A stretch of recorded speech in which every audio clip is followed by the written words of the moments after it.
Hello everyone, in this video lecture we are going to study about oscillation of mass attached with the vertical spring. Consider a spring of negligible mass and a length capital L.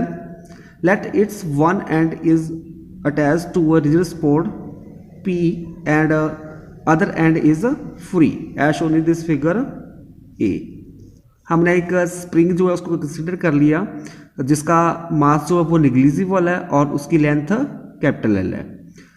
उसका जो एक and है उसको हमने rigid support P के साथ attach कर दिया और दूसरा एंड इसका फ्री है as shown in this figure A. Now a body of mass m attached to the free end of this vertical spring exert a downward force mg on it and let it stretch by an amount of length small l। इस spring के free and के साथ हमने एक मास attach कर दिया और उस मैस के कारण क्या होगा, एक वर्टिकली डाउनवर्ड फोर्स एक्सर्ट करेगी इस स्प्रिंग के ऊपर और जिसके कारण ये स्प्रिंग स्ट्रेच्ड होगा और मान लो जो ये स्प्रिंग जो है it is stretched by an amount of equal to L और एक जो फोर्स जो है एफ वो इसके वर्टिकली अपोजिट डायरेक्शन में एक्ट करेगी। जो डाउनवर्ड के डायरेक्शन में फोर्स लग रही है वेट के कारण उसको हम क्या बोलते हैं, that is known as the restoring force. According to Hooke's law जो ये रिस्टोरिंग फोर्स होगी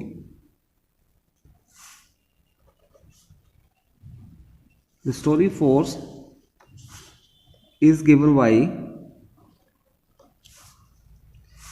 F is equal to minus KL. This is equation number 1 where K जो होगा हमारे पास this is equal to spring constant। K जो होगा हमारे पास ये एक spring constant और जो ये रिस्टोरिंग फोर्स होगी इसकी डायरेक्शन जो होगी अपोजिट होगी किसके, जो वेट के कारण डाउनवर्ड डायरेक्शन में फोर्स लग रही है। मतलब वेट के कारण डाउनवर्ड डायरेक्शन में फोर्स लग रही है mg, इसके अपोजिट होगी इस रिस्टोरिंग फोर्स की direction. The direction of the force is in the upward direction that is opposite to the direction of the applied force mg। This upward force is balanced by the weight mg that is F is equal to minus mg. This is equation number 2. Now compare equation 1 and 2 we get। अब हम equation 1 और 2 को compare करेंगे। यहाँ पे आपके पास जो left hand side equal है तो राइट हैंड साइड भी इक्वल हो जाएगी। So mg equal to kl। This is equation number 3। Suppose this mass, जो ये मास जो है इसको हम फर्दर क्या करते हैं, पुल करते हैं डाउनवर्ड डायरेक्शन में और यहाँ से यहाँ तक इसकी जो लेंथ होगी वो x आ जाएगी। थ्रो लेंथ x हमने उसको फर्दर पुल किया डाउनवर्ड डायरेक्शन में। तो जो स्प्रिंग के द्वारा इस मास के ऊपर जो फोर्स एक्सर्ट होगी वो किसके बराबर आ जाएगी। Now suppose suspended mass further pull down through a distance x below its mean position or equilibrium position, then the force exerted on m by the spring is given by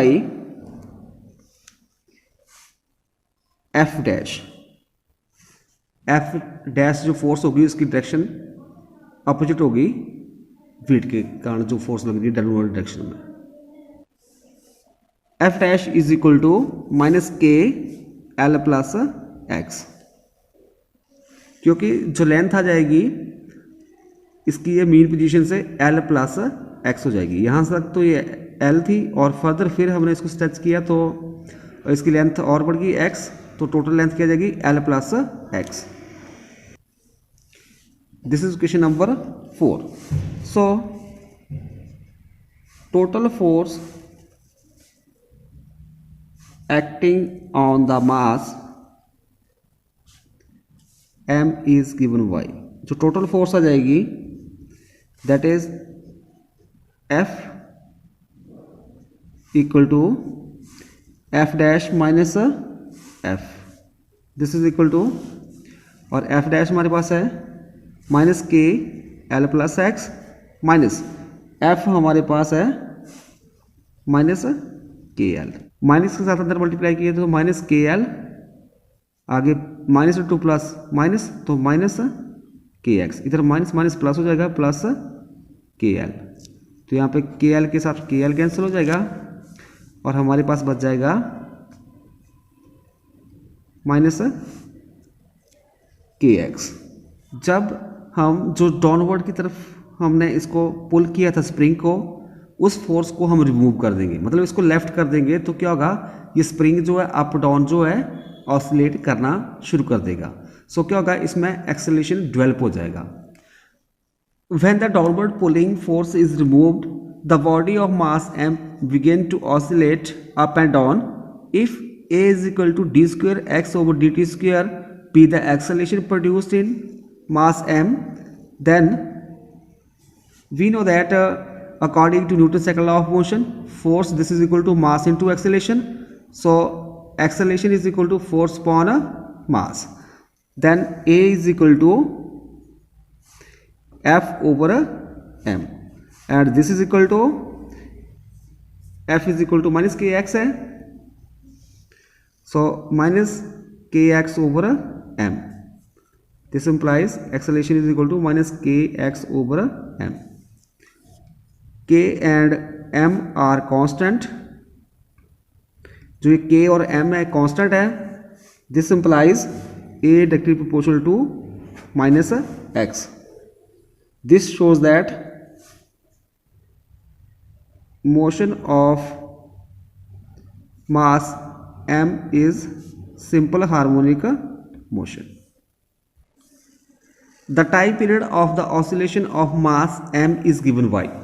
जब जो मास जो है ऑसिलेट करेगा तो उसका जो time period होगा वो हमारे पास क्या हो जाएगा, t is equal to 2 pi root x over mod a, and this is equal to 2 pi root x, और a किसके ओवर है, minus K X over m, so minus K X over m का mod, and this is equal to 2 pi x, mod है तो minus plus में हो जाएगा sign इसका, अभी ये m ऊपर चले जाएगा, इसके साथ ये कैंसिल हो जाएगा, x के साथ x cancel, 2 pi m over k का root, which is the time period of the oscillating body.